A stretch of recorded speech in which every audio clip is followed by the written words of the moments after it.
ఉన్నత చదువు చదివిన తనను గ్రామ అభివృద్ధికి తోడ్పడుతానని నమ్మి గ్రామస్తులు గెలిపిస్తే స్థానిక నాయకుడు నాకు తెలియకుండా గ్రామానికి ఉపయోగం లేని పనులు చేస్తూ మండల నిధులను దుర్వినియోగం చేస్తున్నాడని నిడిగుంటపాలెం ఎంపీటీసీ ప్రవళిక ఆవేదన వ్యక్తం చేశారు.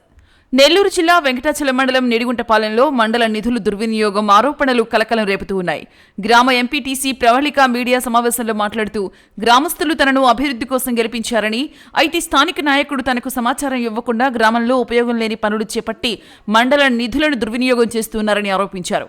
మంగళవారం శ్మశానం వద్ద జరుగుతున్న పనులను ఎంపీటీసీ ప్రవళిక, సాగునీటి సంఘం అధ్యక్షుడు శ్రీనివాసులు యాదవ్ గ్రామస్తులతో కలిసి పరిశీలించారు. ఇప్పటికే 2 భవనాలు ఉన్న శ్మశానంలో మరొక నిర్మాణం చేపట్టడం నిధులు వృధా అని విమర్శించారు. ఎంపీటీసీగా ఎన్నికై 4 ఏళ్లు అయినా ఒక్క అభివృద్ధి పని కూడా ఇవ్వలేదని, మండల నిధుల కేటాయింపులపై తనకు సమాచారం కూడా ఇవ్వలేదని ప్రవళిక ఆవేదన వ్యక్తం చేశారు. తాను దళిత వర్గానికి చెందిన వారినని పక్కన పెట్టారని ఆరోపించారు. గ్రామ పంచాయతీ తీర్మానం లేకుండా పనులు ఎలా ప్రారంభించారని ప్రశ్నించారు. బిల్లుల కోసం అనవసర పనులు చేస్తున్నారన్నారు. ఎమ్మెల్యే సోమిరెడ్డి చంద్రమోహన్ రెడ్డి దృష్టికి ఈ అంశాన్ని తీసుకువెళ్లినట్లు తెలిపారు. మా ఊరు నిడిగుంటపాలెం. నేను ఎంపీటీసీని. నా పేరు ప్రవళిక. నేను ఎంఏ బీఈడీ చేస్తున్నాను. నేను గెలిచి 4 సంవత్సరాలు అవుతుంది. కానీ మా ఊరికి ఇంతవరకు నా తరపున ఎలాంటి వర్క్ జరగలేదు.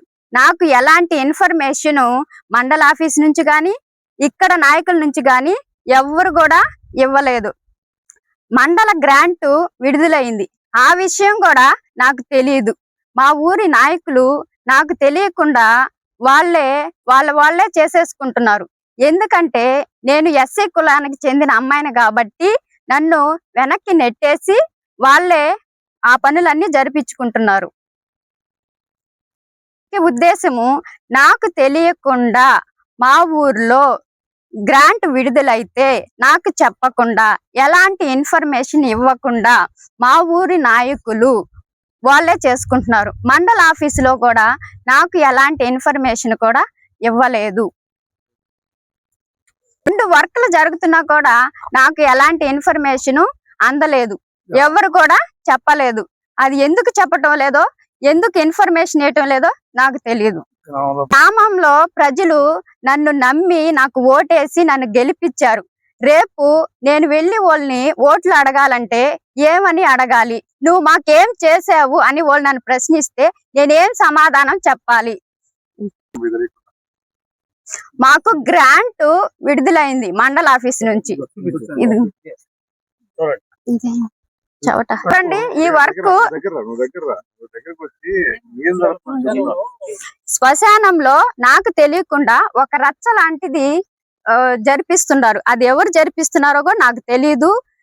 ఎందుకు జరిపిస్తున్నారు? ఆల్రెడీ 2 ఉన్నాయి, అయినా కూడా కట్టిస్తున్నారు. ఎవరు కట్టిస్తున్నారు? వాళ్ళకి ఎవరు ఇన్ఫార్మ్ ఇచ్చారు? వాళ్ళకి ఎవరికి పర్మిషన్ ఇచ్చారు అనేది కూడా నాకు తెలియదు.